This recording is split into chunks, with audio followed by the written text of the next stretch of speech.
Thank you for downloading this podcast from Talk Radio 702 and 567 Cape Talk. For more podcasts and more information on your number one news and talk station, please visit 702.co.za or capetalk.co.za. Your family, your community, your country, your responsibility. Be the best citizen you can be. Click on the Leader Say banner on this website to find out about your rights and responsibilities. The Naked Scientist on Talk Radio 702 and 567 Cape Talk with Reedy Clubby. Without much ado, let's say good morning to the Naked Scientist, Chris Smith. Lovely to have you with us, Chris. Welcome.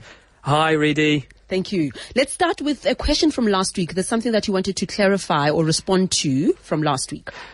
Yes, last week we were talking about temperature sensors in cars and wind chill factors, and I got a bit excited when I was answering the question, and I jumped a couple of steps, which meant that some people were a bit confused. So I'd just like to run over that so that we make sure we haven't left anyone in the dark, me included. So the way it works, what is wind chill, first of all? Well, the reason that when you're standing in a breeze it feels cold is because your body is warmer than the air around you. So your body is losing energy, heat, to that air, and that's why you feel that air is colder than you. But if the air isn't moving very much, then quite quickly you get a blanket of warm air around you, so the rate at which heat leaves the body slows down. But if the wind blows, then it carries that blanket of warm air from around you away, replacing it with more cold air again, so you lose more heat from your body more quickly, and that's the wind chill effect. So the question was, if you have a temperature sensor on your car and it's recording the outside temperature, why doesn't it record a lower temperature when the car's going along in the same way that you would feel colder if you stuck your arm out of the car window? And I suggested that one of the reasons that this doesn't occur is for the simple reason that the temperature sensor is shrouded in the car. The crucial step I omitted in saying that is that the reason they shroud the sensor is that if something is damp, so if you have wet clothes on, the reason you feel cold is because when water evaporates, you get something called the latent heat of evaporation. The water molecules steal extra energy from the thing they're on in order to break away from the surface as a water pool and turn into droplets of, water vapour in the atmosphere. And that stealing of energy takes extra energy away from the thing that they're evaporating from, making it colder. That's why if you put a drop of alcohol on your skin, it feels much colder, because it's evaporating. So they shroud the sensor to make sure it doesn't get wet, because then it would have a wind chill effect. But assuming the sensor's perfectly dry, then you wouldn't need to shield it, because all it's doing is recording the average energy of the air, which is the temperature, and therefore it wouldn't be affected with whether that air is moving or not, with the car moving. It's to keep it dry, and that's the crucial step. And I'm sorry if I left some people a bit confused by my answer last week. Okay, thank you very much, Chris. All is forgiven. John Robbie wanted me to ask you, why is it that during an eclipse, the sun and the moon are almost the same size? They fit perfectly next to each other, even though the sun is that much larger than the moon. Well, I don't know 100%, but I think the answer to that I've seen provided for this is that it's a fluke.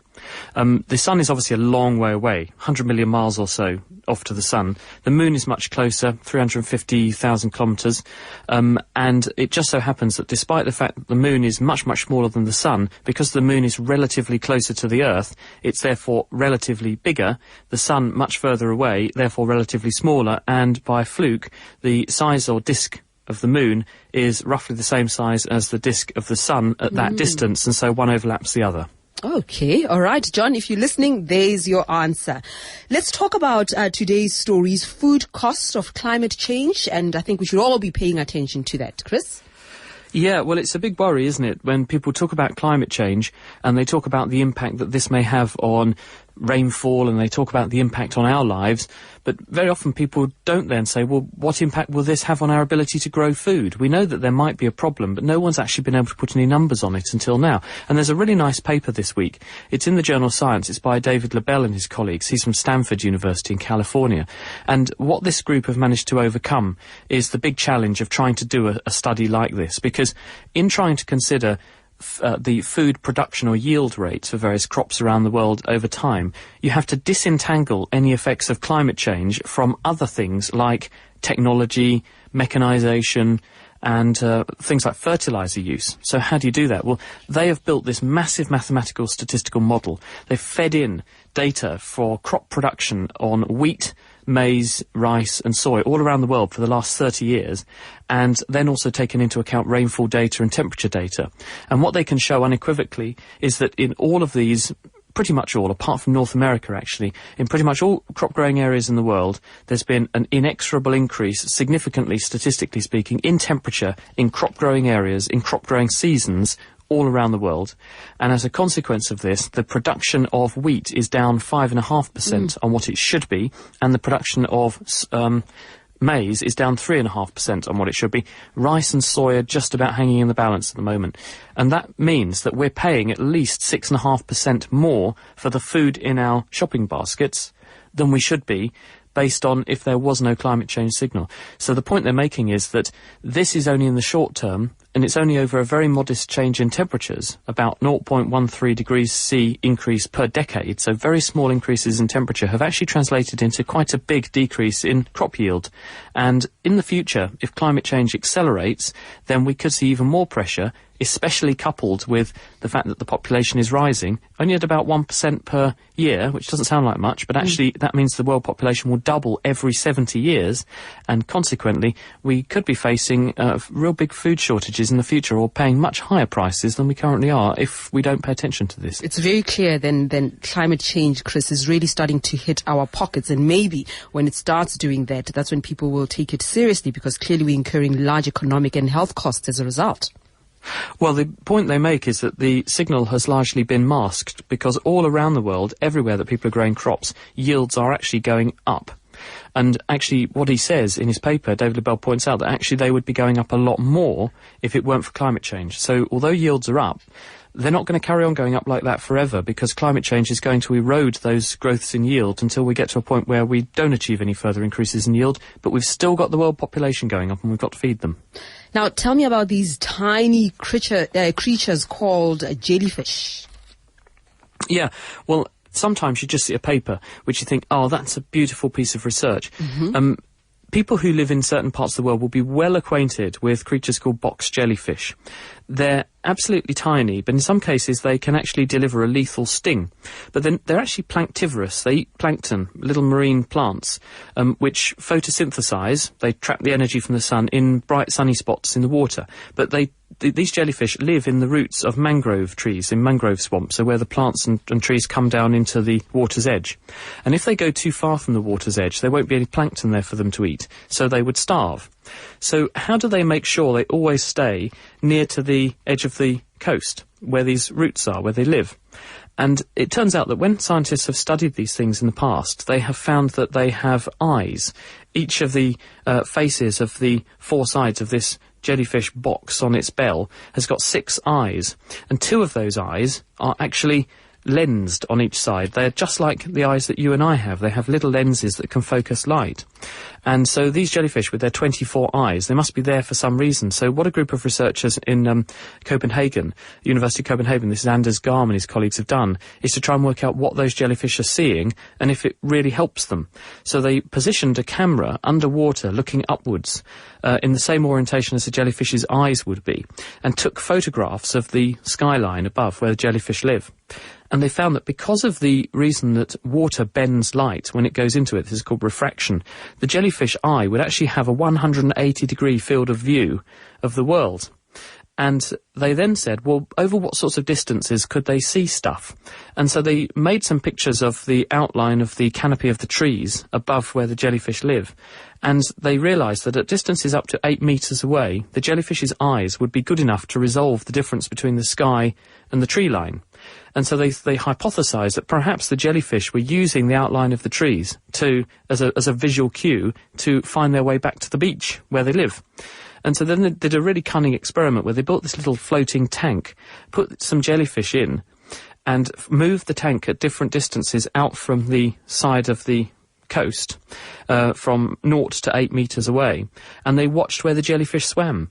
And at distances up to 8 metres, the jellyfish all swam to the side of the tank closest to the shoreline because they could obviously see where these trees were. And the reason for doing it in a tank is that it meant that they could isolate the water in the tank from the water in the sea, so the jellyfish weren't smelling their way home, they were seeing their way home. And so they say it's pretty amazing to think that something just 1 centimetre across, with no brain to speak of, can nonetheless have very high profile, very high level, highly evolved eyes, which it uses to help it navigate. And this is just a jellyfish. Okay, thank you very much. Very interesting story. Okay, guys, we are taking your calls. What do you want to ask the Naked Scientist this morning? On 021-446-0567, 011-883-0702. We're taking your SMSs as well, 31702 and 31567. The Naked Scientist on Talk Radio 702 and 567 Cape Talk with Reedy Clubby. And straight to the lines we go. Let's start with you, Audrey. You're calling us from Melkbosstrand. Good morning to you. Good morning, Reedy. Recently, I think it was last week, there was a statement that scientists had discovered that the level of the sea is rising at a much faster rate than they had expected. I'd like to know, is this because of a faster melting of the poles, and where and how the measurement is taken? Hello, Audrey. Hi there. Yes, the evidence is that sea level is rising. I'm not aware of evidence showing that it's changing at a rate different to that which we had anticipated. There are 2 reasons why the sea level will rise. One is that as the world warms up, then the water warms up, and so it expands a bit. Sea level is actually lower than it should be for the temperatures we're having at the moment because of volcanoes. Historically, there were some quite nice studies done in the last 5 years showing that because of past big volcanic eruptions, like Krakatoa, for example, in the 1800s, this puts enormous amounts of dust into the atmosphere, and the dust screens out some of the sun's energy, which means that the Earth is actually a bit colder than it should do, or should be, and therefore the ocean is a bit colder than it should be, therefore sea level is a bit lower than it should be. And we're still surfing that cooling legacy from 100 years ago plus. The other reason that sea levels are rising is that as the Earth warms up, then ice which is on land, and specifically you've got Antarctica, which is a solid landmass with ice on it, and Greenland, which is a landmass with ice on it. As that ice melts, it will flow as water into the ocean, and because it's not floating at the time, it's therefore not displacing any water until it's in the ocean, and therefore as that ice melts, it will increase sea level. If the polar ice cap in the north melts, that doesn't actually contribute to a rise in sea level for the simple reason that it's already floating. And you can do this experiment yourself. If you take a glass of water, or a glass of ice cubes actually, fill it up to the top with water around the ice cubes, as the ice cubes melt, the glass will not overflow because the ice cubes are made of water and they're pushing out of the way as much water as their own weight. So when they melt, they just turn into an equivalent volume of water. So the northern pole is not a problem, but ice on land masses is. And as the Earth warms, that ice will melt, and this will therefore displace or rise sea level. It's going up by about 0.5 millimetre a year. Greenland's contributing something like 150 plus cubic kilometres of ice melt every single year at the moment. It's huge. And the reason we know that is that there was a lovely experiment done from space. There's a pair of satellites called GRACE. There are 2 satellites that work together, one a little bit behind the other, and they're orbiting around the Earth, and one is measuring the distance to the other one using a laser beam. And as the satellites go round the Earth, as they pass over bits of the Earth which are heavier, they've got more mass because they've got a huge amount of ice on them, for example, one of the satellites will be accelerated slightly faster before the other one, and they can pick up that tiny difference and use that to work out what sort of land mass they're passing over. And by making serial measurements over the same Earth surfaces all the time, you can work out how much ice is melted, which is how they're able to weigh the amount of ice being lost from Greenland, for example. Thank you very much, Audrey, for your question. We go from you to Amber in Kemps Bay. Hi.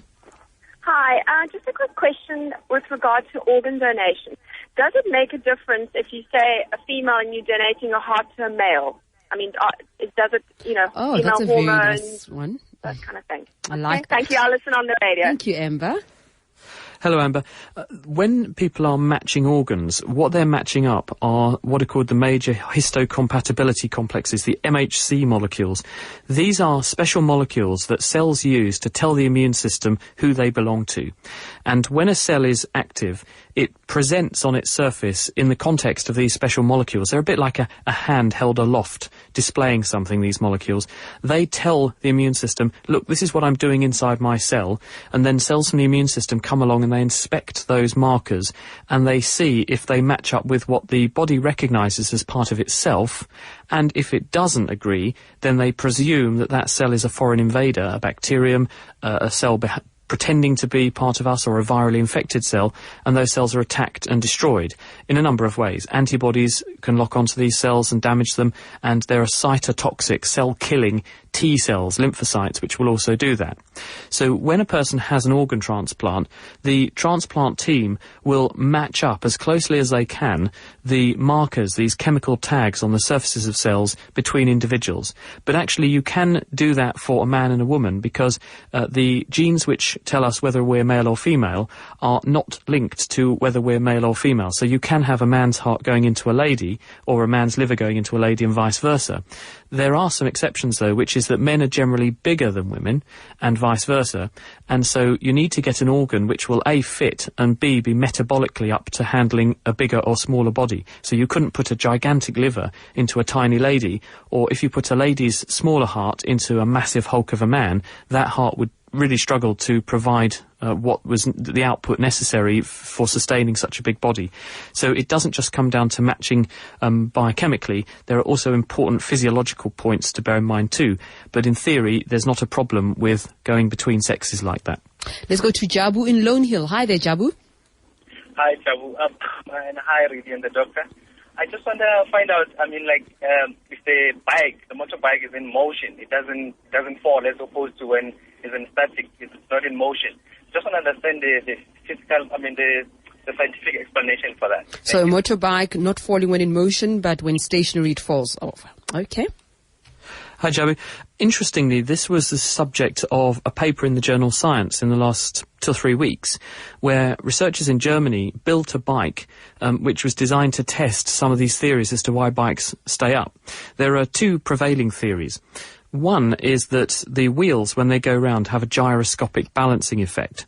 And if you have ever played with a gyroscope, what's happening is you've got a big spinning disc, which spins very fast, and if you try to tilt the gyroscope in any one direction, it resists your ability to move it. And that's because, if you think about it, you've got a disc spinning. If you give the disc a push in one direction, very quickly, it's actually gone round to the other side and is now pushing back the other way. So the two effects cancel each other out. And so people have said maybe a bicycle balances itself via this gyroscopic effect. The other possibility is that the way in which the forks at the front of the bike are constructed mean that whenever the bike turns in a certain direction or tries to fall over, the front wheel steers into the direction the bike is trying to fall.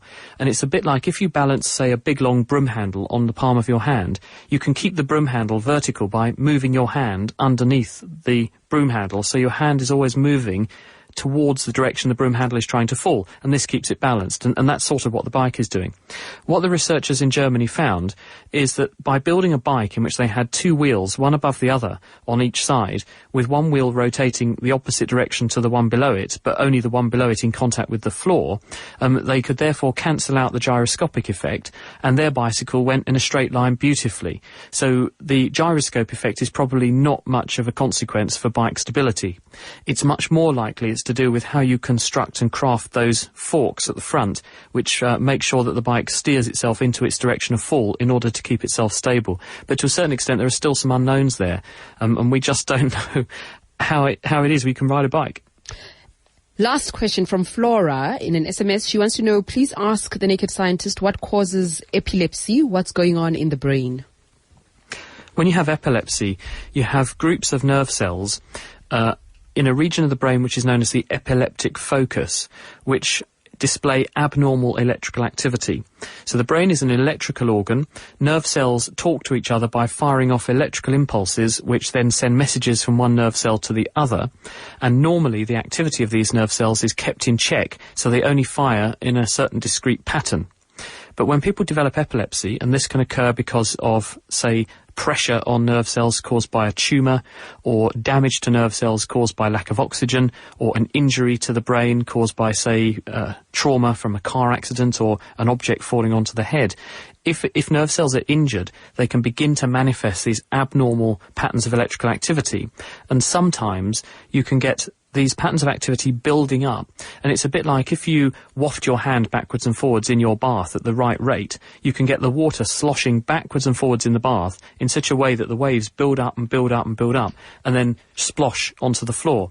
So in the brain, you can get patterns or resonances of activity in this epileptic focus where the area kindles itself and the waves build up and build up and build up until suddenly you've got enough activity there that it spills over into other bits of the brain and starts making nerve cells in other bits of the brain begin to misbehave and fire abnormally too.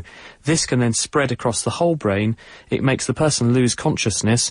Depending upon the type of epilepsy they may have then an overt tonic-clonic seizure, and this can go on for a number of seconds to minutes until the person then, or the brain then resets itself. The person's then sleepy for a little bit afterwards, and then they wake up and they're back to normal. And luckily, this can be very well controlled with drugs, which damp down the activity of nerve cells a little bit, and this stops that epileptic focus from gaining control of all the brain's electrical activity like this so often, if at all. As always, Chris, we really love chatting to you. Let's do that again next week. Really, thank you very much. Have a great weekend, everybody, and thanks for listening. Bye-bye. Bye-bye. And that will be available as a podcast.